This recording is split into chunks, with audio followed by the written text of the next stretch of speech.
My business collapsed, and I lost my house overnight. I went to my son's place, hoping to stay for a few days.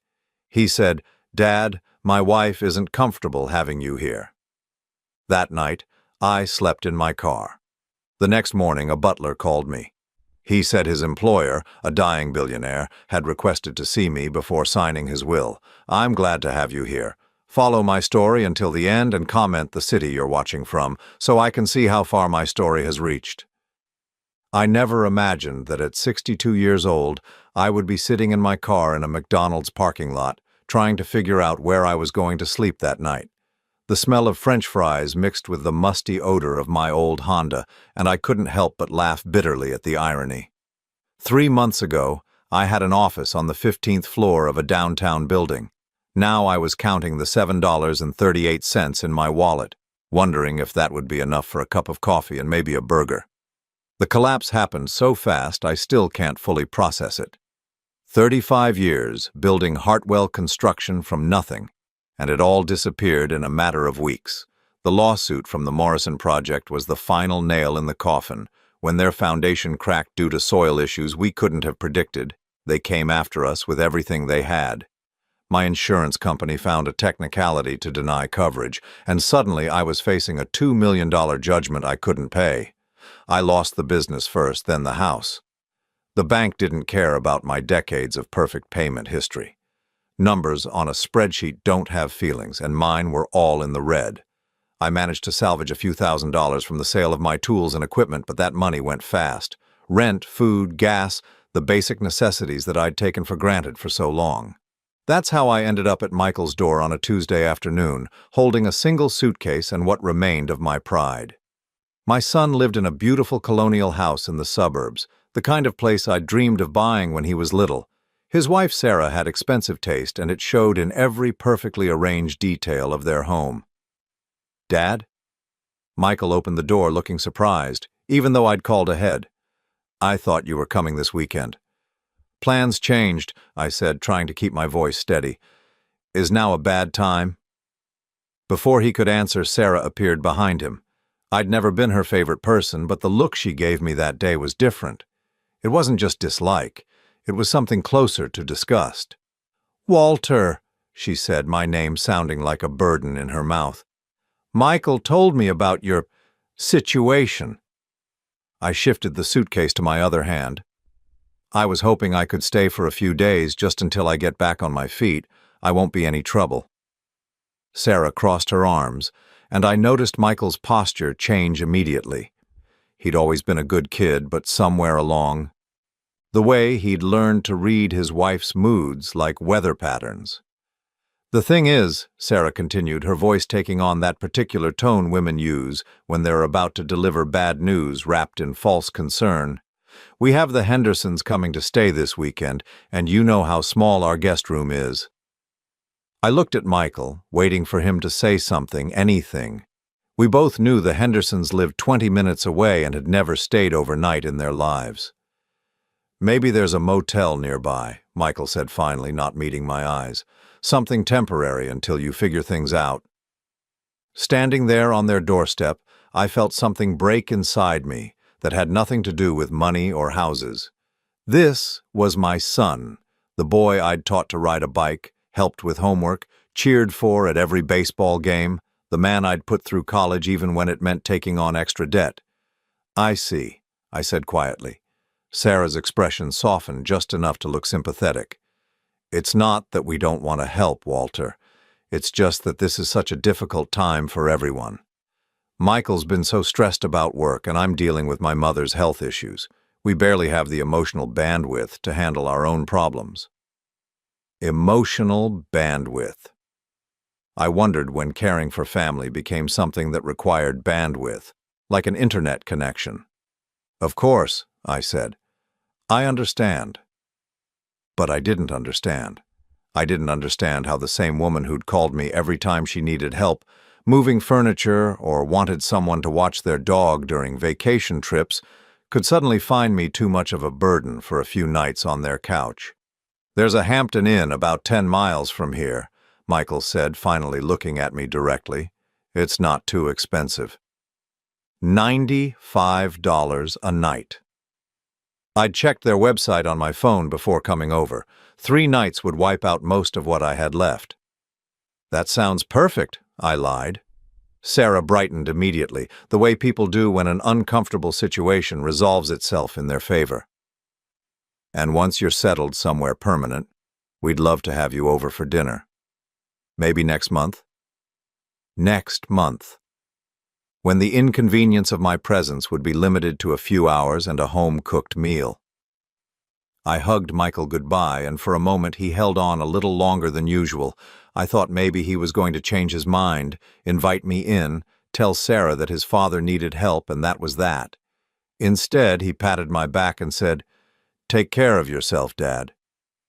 Walking back to my car, I heard their front door close with a soft click that sounded final. I sat in their driveway for a few minutes, watching their house.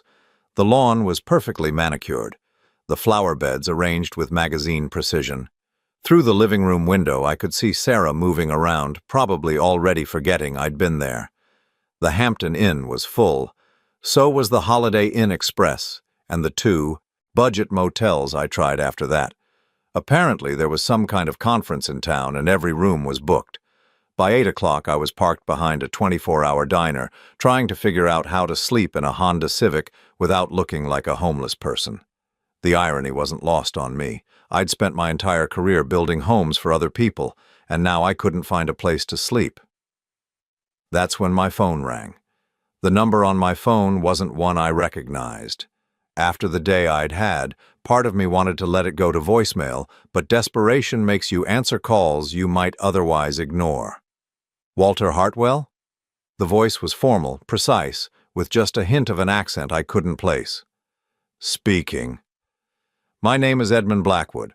I'm calling on behalf of my employer, Mr. Harrison Blackwell. He would very much like to meet with you tomorrow morning if you're available. I shifted in the driver's seat, trying to get comfortable against the Honda's worn upholstery. I'm sorry, who? Harrison Blackwell, Edmund repeated patiently. He's requested a meeting with you at 10 o'clock tomorrow morning. It's quite urgent, I'm afraid. The name meant nothing to me.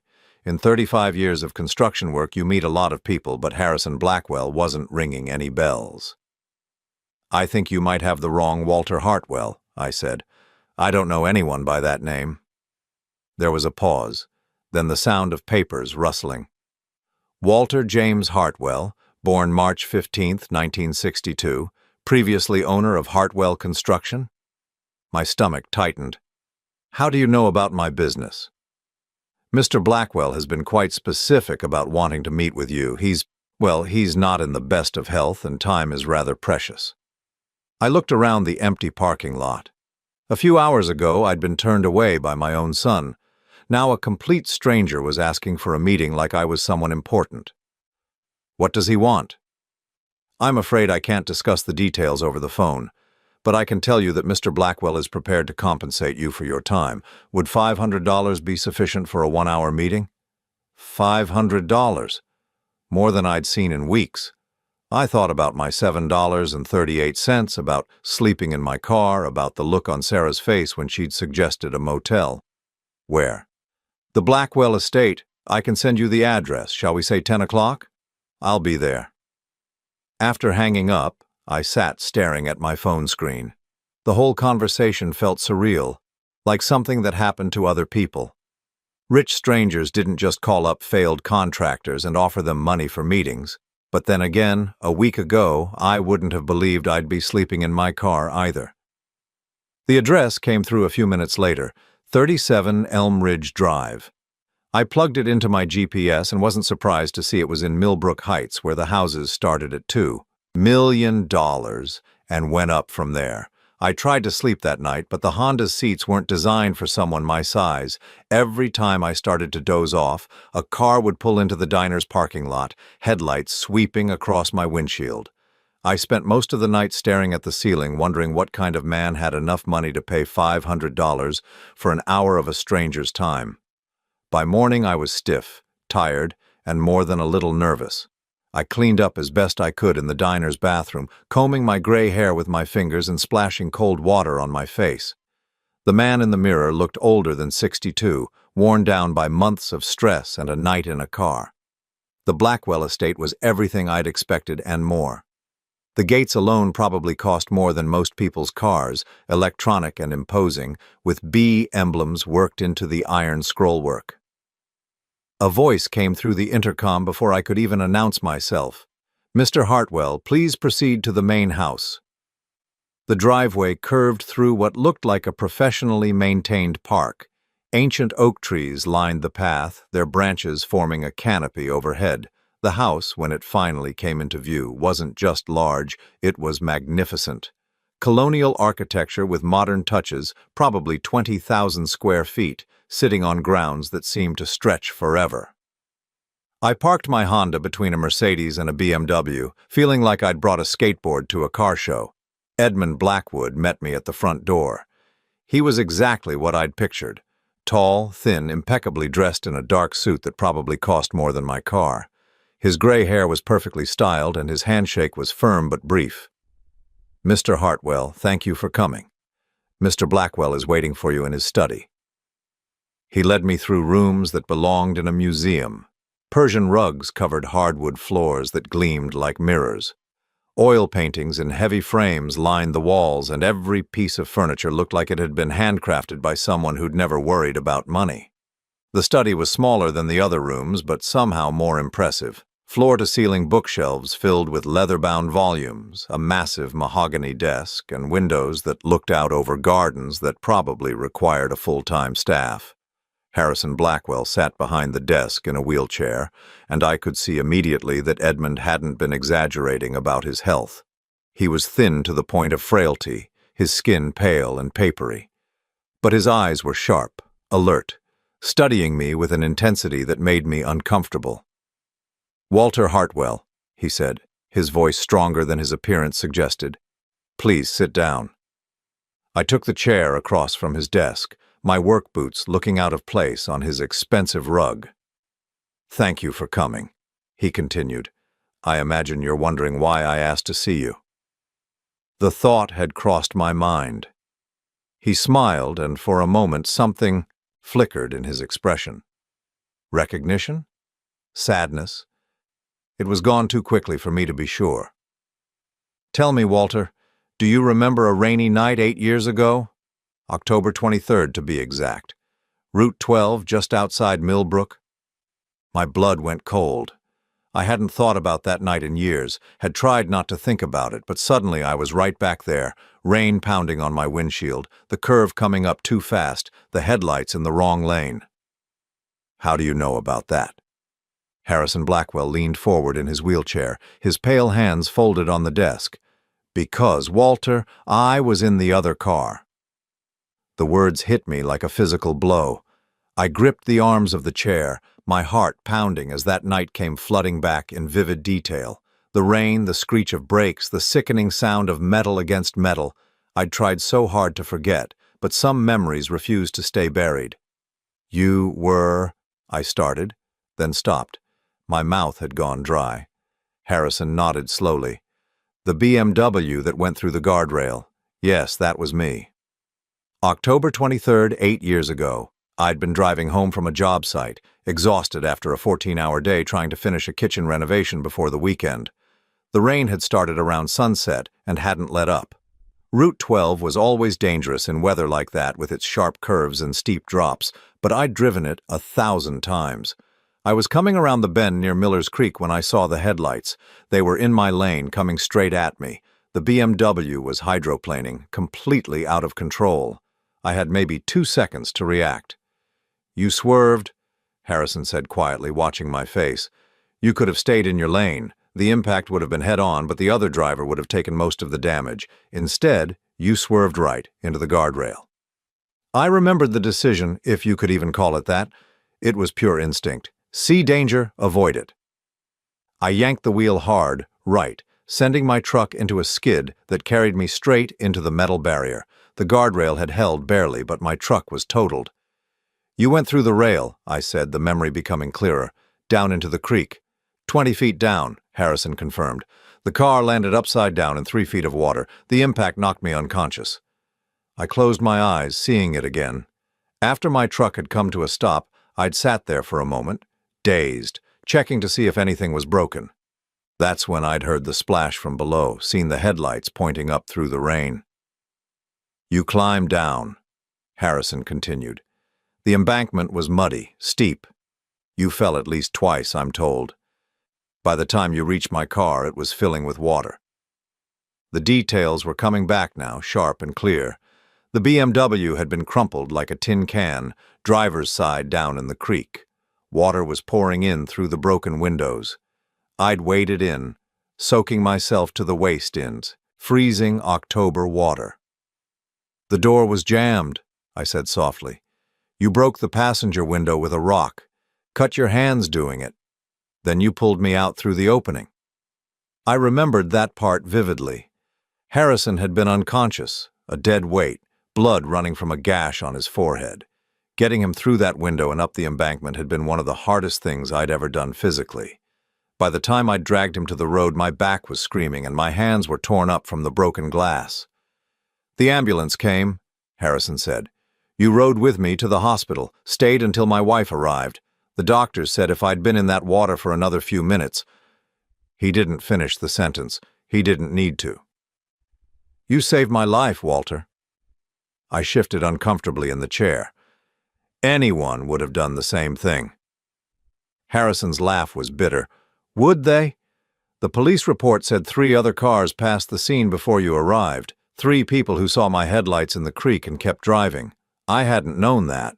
After that night, I'd tried to put the whole thing behind me. My insurance had covered the truck. I'd been unhurt except for some cuts and bruises, and I'd gone back to work the next Monday like nothing had happened. Why didn't you ever contact me? Harrison asked. After that night, I mean. You never called, never came by the hospital. I thought about how to explain it. It wasn't my business. You were alive, that's what mattered. I figured you had your own life to get back to. My own life, Harrison repeated, and there was something in his voice I couldn't identify. Do you know what I was doing that night, Walter? Why I was driving in weather like that? I shook my head. I was running away, from my wife, from my business, from everything. I'd just found out that my company was about to be investigated for fraud, environmental violations that could have sent me to prison for 20 years. I was scared, panicked, and I was driving to the airport to catch the first flight out of the country. The room fell silent except for the ticking of an antique clock on the mantelpiece. The accident changed everything, Harrison continued. While I was recovering, my lawyers found a way to clean up the mess. The investigation went away, the charges were dropped. By the time I was back on my feet, I had a second chance.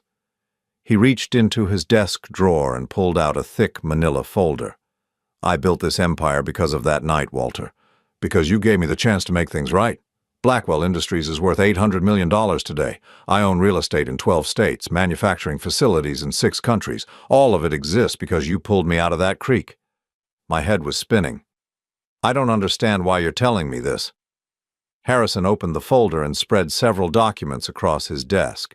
Because I'm dying, Walter. Pancreatic cancer. The doctors give me 2 months, maybe 3. And before I go, I need to settle my debts. He pushed one of the documents toward me. It was covered in legal language I didn't understand, but I could make out enough to see dollar amounts with a lot of zeros. This is my will, Harrison said. As of yesterday, you are the sole beneficiary of my estate. I stared at the paper, the words not making sense. What? Everything, Walter. The house, the business, the investments, all of it goes to you. That's... I struggled to find words. That's impossible. You have a family, children? Harrison's expression darkened. I have a son who hasn't spoken to me in 5 years. He's waiting for me to die so he can inherit enough money to support his gambling addiction and his third wife's shopping habits. I have a daughter who calls me twice a year, on my birthday and Christmas, and only to ask for money. Neither of them was in that creek 8 years ago. I pushed the document back toward him. I can't accept this. You don't have a choice. It's already done. The papers are filed. The lawyers have been paid. When I die, everything becomes yours. But why? I mean, I appreciate the gesture, but what happened that night, it was just human decency. It doesn't deserve this. Harrison leaned back in his wheelchair, studying me with those sharp eyes. "Do you know what you did after you pulled me out of that water, Walter? You gave me your jacket. You were soaking wet, shivering, your hands were bleeding, and you gave me your jacket to keep me warm. Then you sat with me in the rain until help arrived.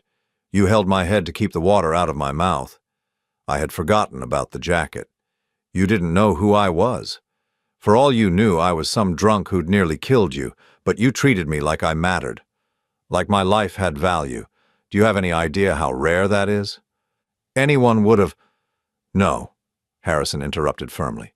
"Anyone wouldn't have. Most people would have called 911 and driven away. You stayed. You cared. And in 30 years of business dealing with thousands of people, you're the only person who ever showed me genuine kindness without wanting something in return." He pulled out another document, this one shorter and simpler. "This is a letter I wrote to you 3 years ago, after my first cancer diagnosis. I've rewritten it dozens of times, but I could never bring myself to send it. I kept thinking I'd have more time, that maybe I'd find a way to repay you that didn't feel so dramatic. Mr. Blackwell, I really can't—" "Harrison, and yes, you can, you will." His voice carried the authority of a man used to having his orders followed. "Because whether you like it or not, Walter, you're about to become a very wealthy man." I sat there staring at the documents, my mind reeling. This morning I'd woken up in my car with $7 to my name.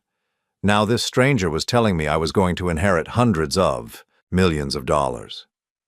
"There's something else," Harrison said, his voice softer now. "Something you need to know before you make any decisions about your family." He reached for a thick file folder I hadn't noticed before, one with my name written on the tab in neat handwriting. "I've been keeping track of you, Walter, not in a creepy way," he added quickly, seeing my expression. "But I wanted to know how you were doing, whether you were happy, successful, if you needed anything. I hired a private investigator to do periodic checks." My stomach clenched. "What kind of checks?" "The last report came in 2 weeks ago. I know about your business, about the lawsuit, about losing your house. I know you went to your son for help." Harrison opened the file and pulled out several photographs. They were surveillance shots taken with a long lens. Me standing on Michael's doorstep. Sarah's face in the window. Me walking back to my car. "I also know what they said to you." The blood drained from my face. "How could you possibly know that?" Harrison's smile was grim. "Money buys a lot of things, Walter, including very sophisticated listening devices. My investigator recorded the entire conversation." He reached into the folder again and pulled out a small digital recorder. "Would you like to hear it again?" "No," I said quickly, but Harrison was already pressing play. Sarah's voice filled the room, crystal clear and dripping with disdain. "It's not that we don't want to help, Walter. It's just that this is such a difficult time for everyone. Michael's been so stressed about work, and I'm dealing with my mother's health issues. We barely have the emotional bandwidth to handle our own problems." Then Michael's voice, weak and apologetic. "Maybe there's a motel nearby. Something temporary until you figure things out." Hearing it again was worse than living it the first time. The casual cruelty, the complete lack of empathy. These were people who'd called me when they needed help moving, when they wanted someone to watch their dog, when they needed a cosigner for their first mortgage.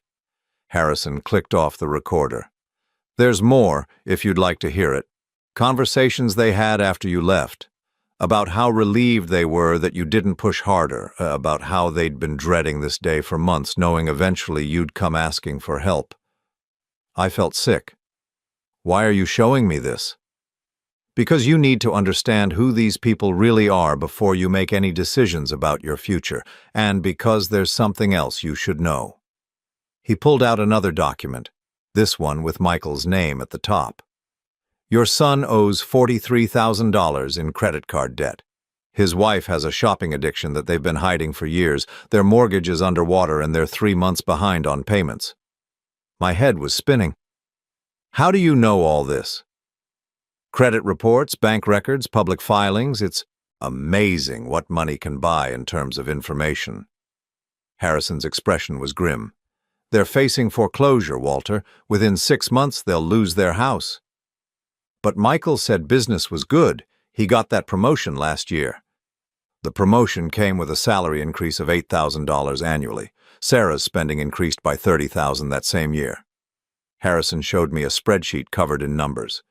She spends more on clothes in a month than most people make. I stared at the papers, trying to process what I was seeing. They're broke. Worse than broke, they're drowning, and they know it. Then why wouldn't they help me? If they understood what it was like to struggle. Harrison's laugh was bitter. Because admitting they had financial problems would have meant admitting Sarah was wrong, and Sarah is never wrong. It was easier to paint you as the irresponsible one, the father who should have planned better. The room felt like it was closing in on me. Everything I thought I knew about my son's life was a lie.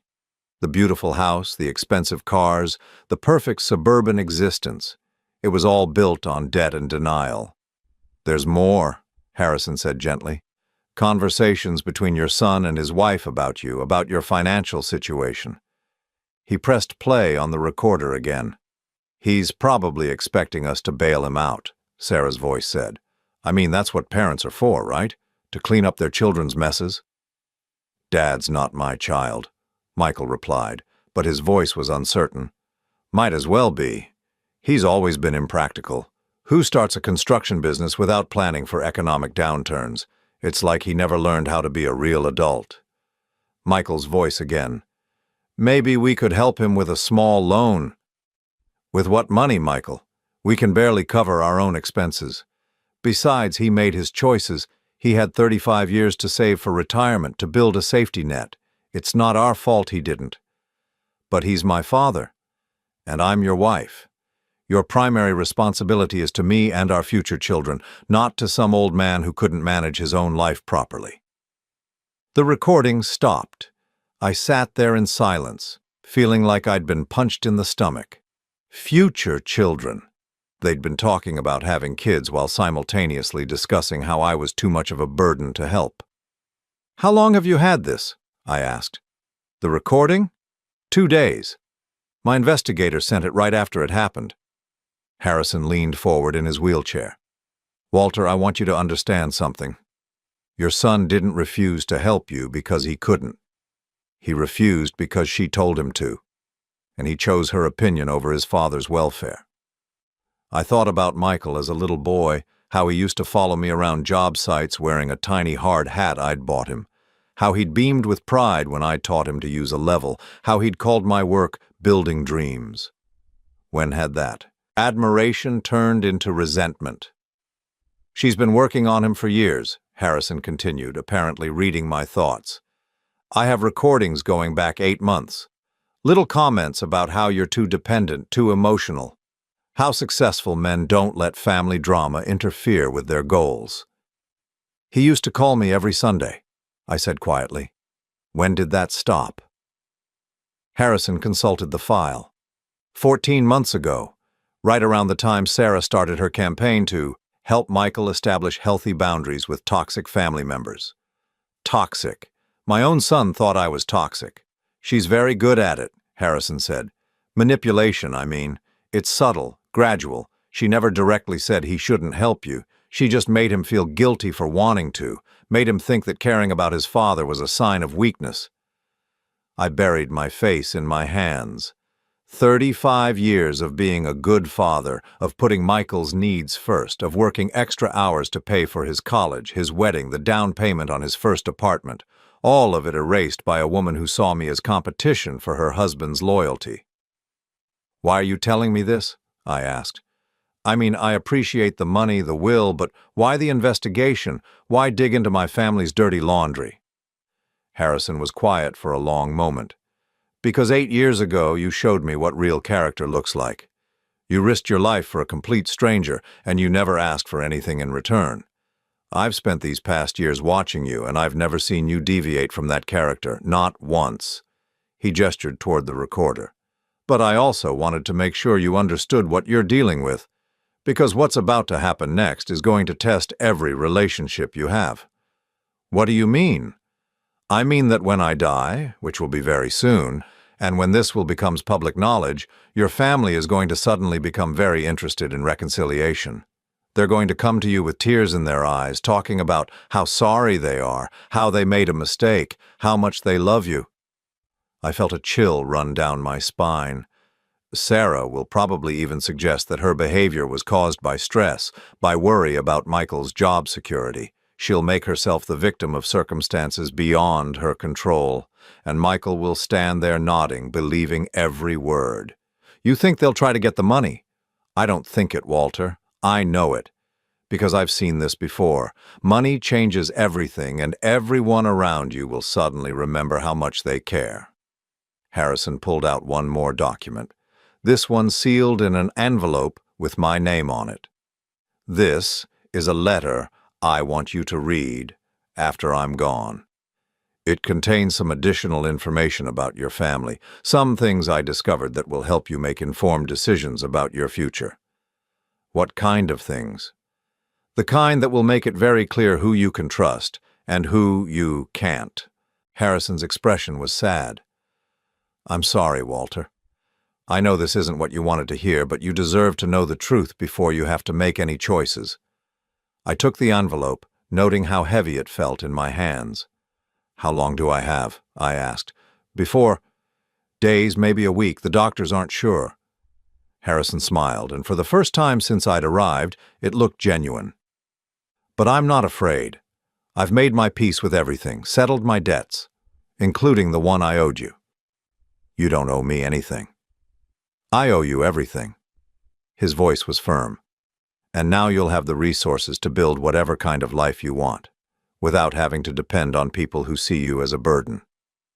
As I left the Blackwell estate that afternoon, I drove past my son's house. Michael's car was in the driveway, and I could see him through the living room window, probably getting ready for dinner.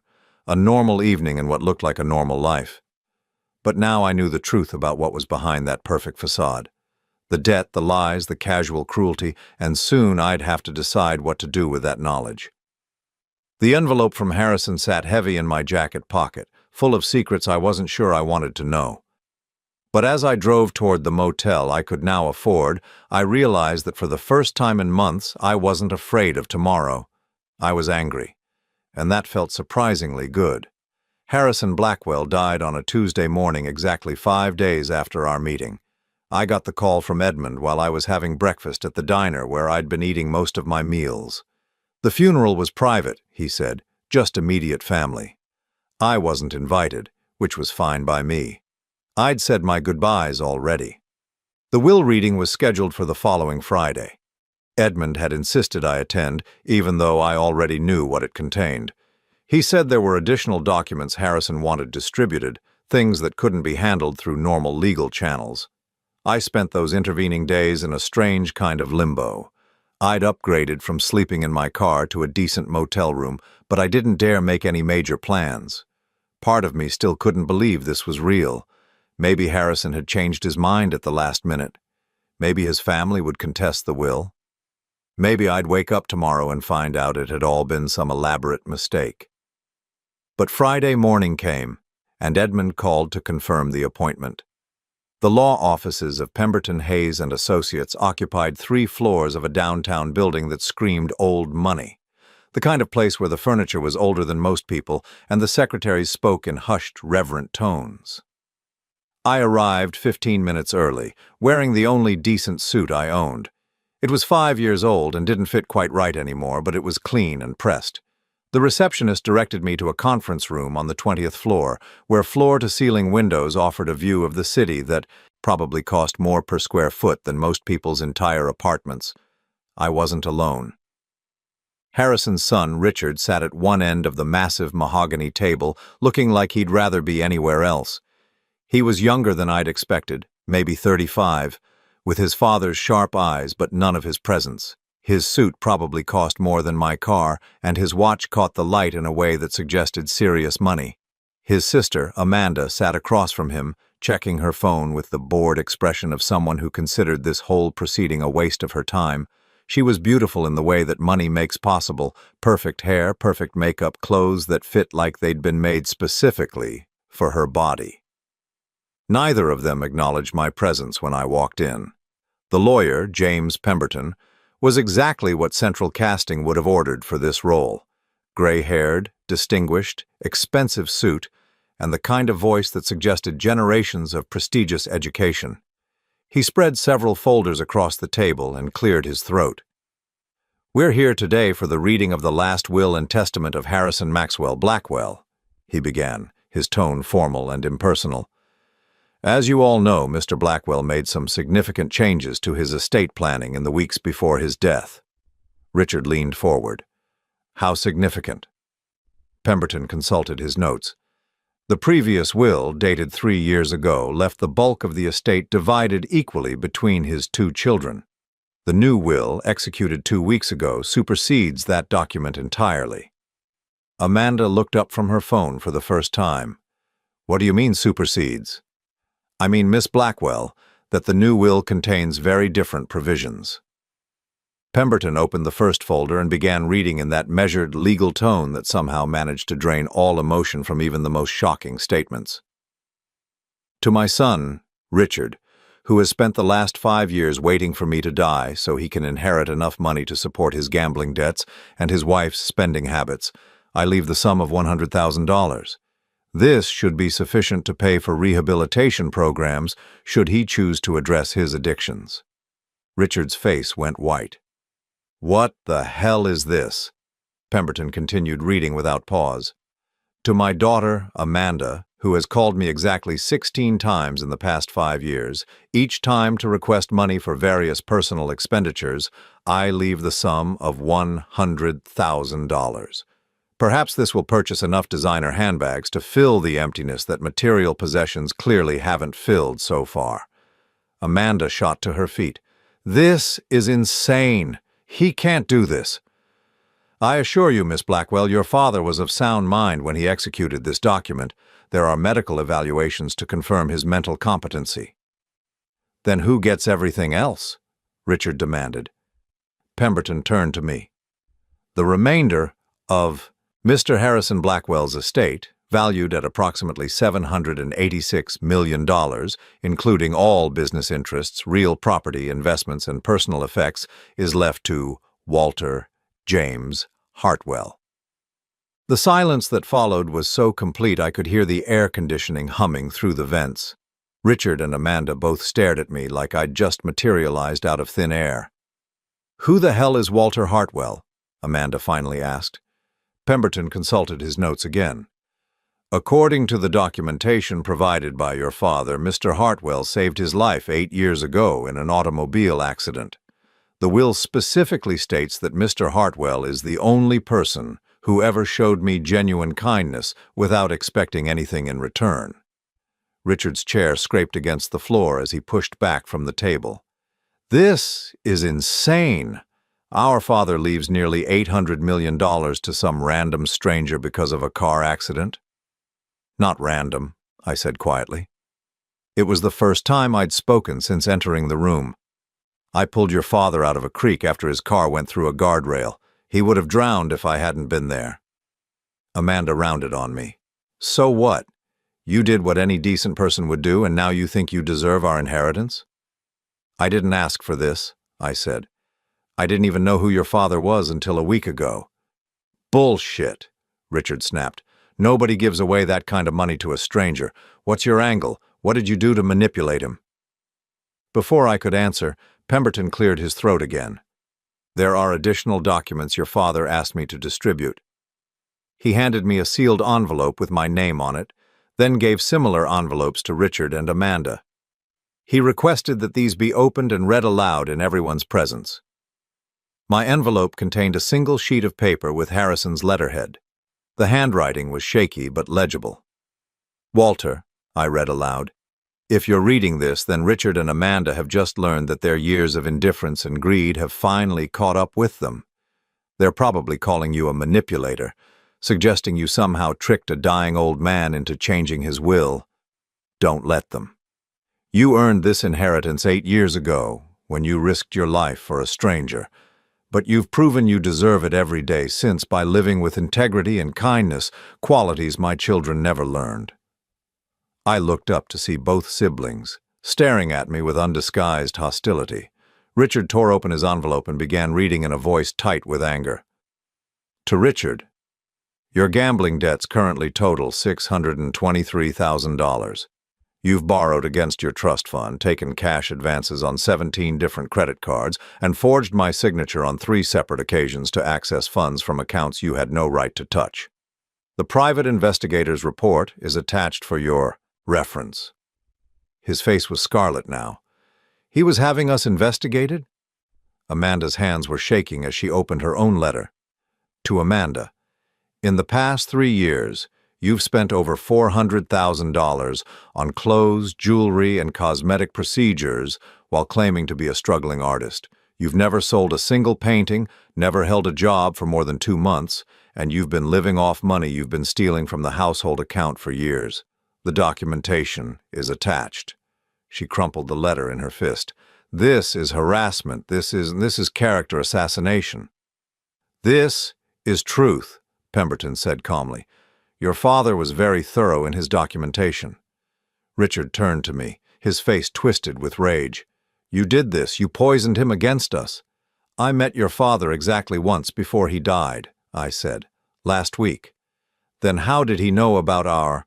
Richard stopped himself, apparently realizing that finishing that sentence would be an admission.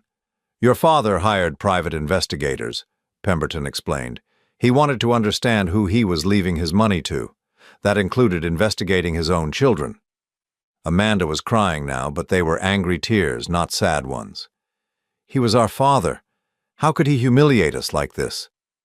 Maybe, I said quietly. He was hoping you'd prove him wrong. The meeting continued for another hour, covering the technical details of the inheritance, the transfer of assets, the legal procedures that would need to be followed. But the real drama was over. Richard and Amanda left without saying goodbye, their faces set in identical expressions of fury and disbelief.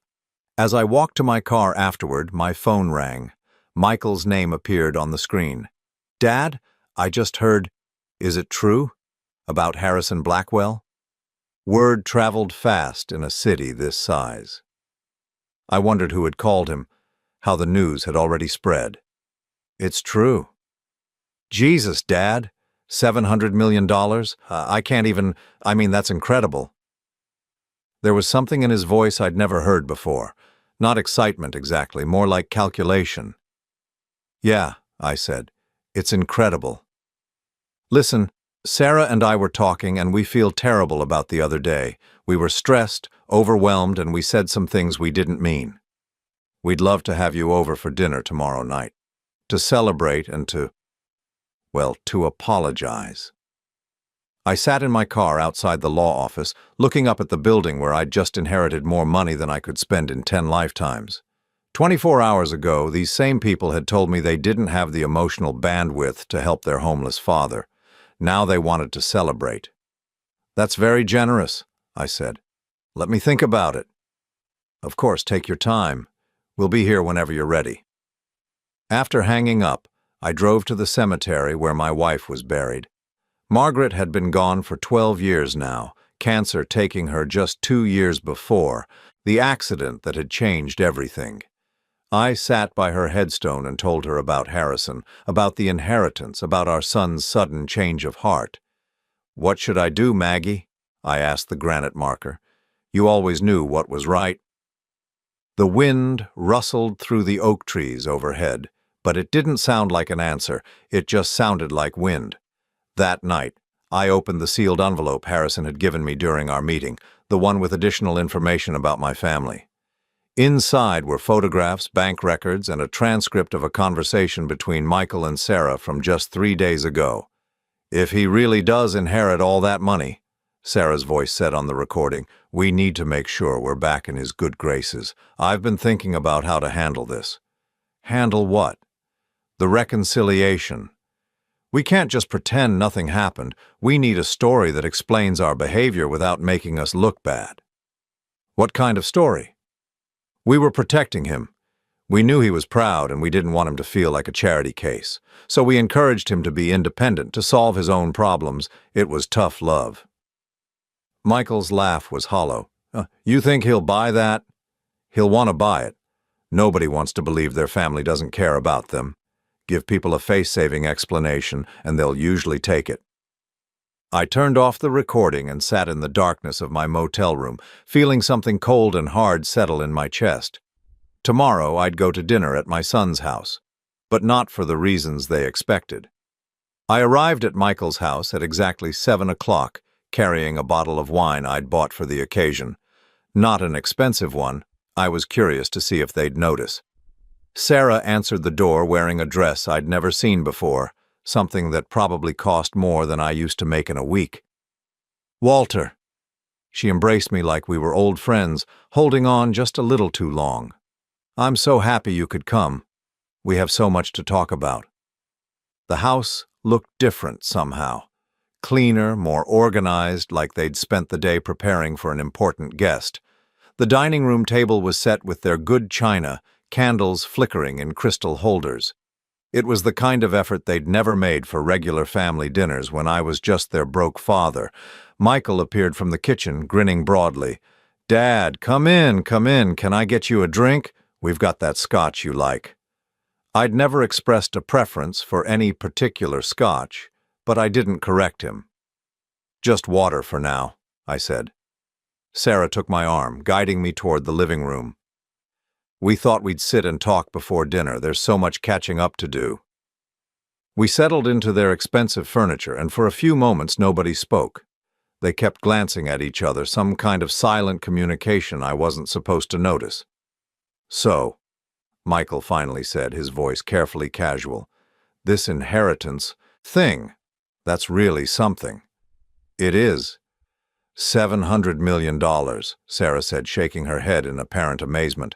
"I can't even imagine having that kind of money. What are you going to do with it all?" "I haven't decided yet." Another glance between them. Sarah leaned forward, her expression earnest. "Walter, before we go any further, Michael and I need to apologize for the other day. We handled that situation terribly." "We were stressed," Michael added quickly. "Sarah's mother has been having health problems and my job has been crazy. We weren't thinking clearly." Sarah nodded vigorously. "The truth is, we were trying to protect you. We knew how proud you are, how independent. We thought if we offered to help right away, you'd feel like a charity case." "It was tough love," Michael said, using exactly the phrase from the recording. "We wanted you to know we believed in your ability to bounce back." I took a sip of my water and studied their faces. They looked so sincere, so concerned. If I hadn't heard the recording, I might have believed them. "That's very thoughtful," I said. "We've always believed in you, Dad. You raised me to be strong, independent. We just wanted to honor that." Sarah reached over and squeezed my hand. "Family is the most important thing in the world. We never want you to doubt that we love you." "Of course," I said. "Family is everything." They both relaxed visibly. Sarah smiled, the kind of radiant expression she usually reserved for when she got her way about something. "So tell us about this Harrison Blackwell," she said. "What was he like?" I described my meeting with Harrison, leaving out the parts about the surveillance and the recordings. I told them about the accident, about pulling him from the creek, about how grateful he'd been. "You saved his life," Michael said, pride evident in his voice. "Of course he wanted to reward you." "It's like something out of a movie," Sarah added, "the hero getting his just reward." Dinner was elaborate, prime rib, expensive wine, all of my supposed favorite foods. They asked questions about my plans, offered suggestions about investments and financial advisors. Sarah mentioned a charity she supported, something about children's literacy, and how wonderful it would be if I wanted to get involved. "Philanthropy is so important when you have means," she said. "It's a way of giving back, of making a difference." "We could help you set something up," Michael offered. "Sarah has connections in the nonprofit world." After dinner, we moved to the living room for coffee. That's when Sarah brought out the photo album. "I was going through some old pictures," she said, settling beside me on the couch. "Look at this one. It was from Michael's wedding day, all of us smiling at the camera. We look so happy," she said softly. "Family is everything, isn't it?" She turned the pages, showing me pictures from holidays, birthdays, graduations, all the moments when we'd been together, when everything had seemed normal. "I know we haven't been as close as we should be," Michael said. "Life gets busy, people get caught up in their own problems. But at the end of the day, we're family. That's what matters." Sarah closed the album and looked at me with tears in her eyes. "I hope you can forgive us, Walter, for not being there when you needed us. We want to do better." "We want to be a real family again," Michael added. I set down my coffee cup and smiled at them. "I appreciate that, I really do." "So we're okay?" Sarah asked hopefully. "Oh, we're fine," I said. "In fact, I have something for you." I reached into my jacket pocket and pulled out 2 envelopes, handing one to each of them. "What's this?" Michael asked. "Open them." Sarah tore hers open first. Inside was a cashier's check for $25,000. Michael's contained the same amount. "Dad, what's this for?" Michael asked, staring at the check. "It's a gift," I said. "From someone who understands what it's like to be struggling financially." They both looked confused. "Struggling?" Sarah said. "We're not struggling." I pulled out a folder I'd been carrying and set it on the coffee table. "Actually, you are. 43,000 in credit card debt. 3 months behind on your mortgage. Sarah's spending has increased by $30,000 a year while your income has remained flat." The color drained from both their faces. "How do you know that?" Michael whispered. "The same way I know about the conversation you had 3 days ago, planning how to handle my reconciliation. The same way I know you told your wife I was too much of a burden to help because you barely had the emotional bandwidth for your own problems." Sarah's mouth opened and closed like a fish. "Walter, I can explain." "You don't need to explain. I understand perfectly. You thought I was a failure, a burden, someone whose problems were too inconvenient to deal with.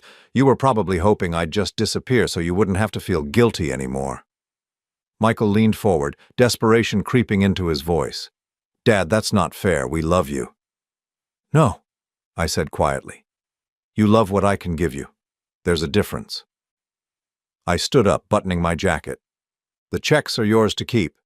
Consider it payment for a valuable lesson." "What lesson?" Sarah asked, her voice small. "That your father isn't stupid, and that sometimes karma takes a while, but it always collects." Michael stood as well, panic in his eyes. "Dad, wait, don't leave like this. We can work this out." "There's nothing to work out, son. You made your choice when I needed help. I'm just making mine now." "But we're family," Sarah said, tears streaming down her face. "Family forgives each other." I paused at the front door. "You're right, family does forgive. But forgiveness doesn't mean pretending things didn't happen, and it doesn't mean I have to keep putting myself in a position to be hurt." "What are you saying?" Michael asked. "I'm saying goodbye." 6 months later, I was sitting on the porch of my new house, watching the sunset over the lake. It wasn't a mansion like Harrison's place, but it was mine, paid for with cash, no mortgage, no debt, no one who could take it away from me. The inheritance had been finalized without contest. Richard and Amanda Blackwell had apparently decided that fighting over $100,000 wasn't worth the legal fees. I'd kept Harrison's businesses running, hiring good people to manage what I didn't understand myself. I'd heard through mutual acquaintances that Michael and Sarah had used the $25,000 to catch up on their mortgage payments. They'd also heard somehow about my new address. Michael had called twice, leaving voicemails I hadn't returned. Sarah had sent a card at Christmas. I hadn't blocked their numbers or refused their contact entirely. I just didn't engage. When someone shows you who they really are, believe them the first time. Maya Angelou had said that, and she'd been right. The truth was, I wasn't angry anymore. Anger required emotional investment, and I'd stopped investing in people who saw me as a means to an end rather than someone worth loving. I had made new friends in my new town, people who knew me as the guy who'd inherited some money from a grateful stranger, not as someone's disappointing father or inconvenient relative. They invited me to barbecues and poker games and didn't expect anything from me except my company. I'd also started volunteering at a local shelter for homeless veterans, helping guys who reminded me of myself not too long ago, Men who'd lost everything through circumstances beyond their control, who just needed someone to see them as human beings deserving of dignity and respect. It turned out that being genuinely wealthy wasn't about the money itself. It was about the freedom to choose who you spent your time with, who you helped, who you loved. It was about never having to compromise your values or accept poor treatment because you needed something from someone. As the sun disappeared behind the mountains, I thought about Harrison Blackwell and the night that had changed both our lives. He'd been running away from his problems when I pulled him from that creek. But maybe, in a way, he'd been running toward this moment, toward the chance to give someone else the freedom he'd never known how to find himself. Margaret's picture sat on the table beside my chair, and I raised my glass of wine in her direction. "We did okay, Maggie," I said to the photograph. "We raised a son who became exactly what his mother wanted him to be. That's not our fault." The evening air was soft and warm, filled with the sound of crickets and the gentle lapping of water against the shore. Somewhere in the distance, a family was having a barbecue, their laughter carrying across the lake. It was the sound of people who actually enjoyed each other's company, who chose to be together instead of feeling obligated. The sound of real family, the kind you create rather than the kind you're born into.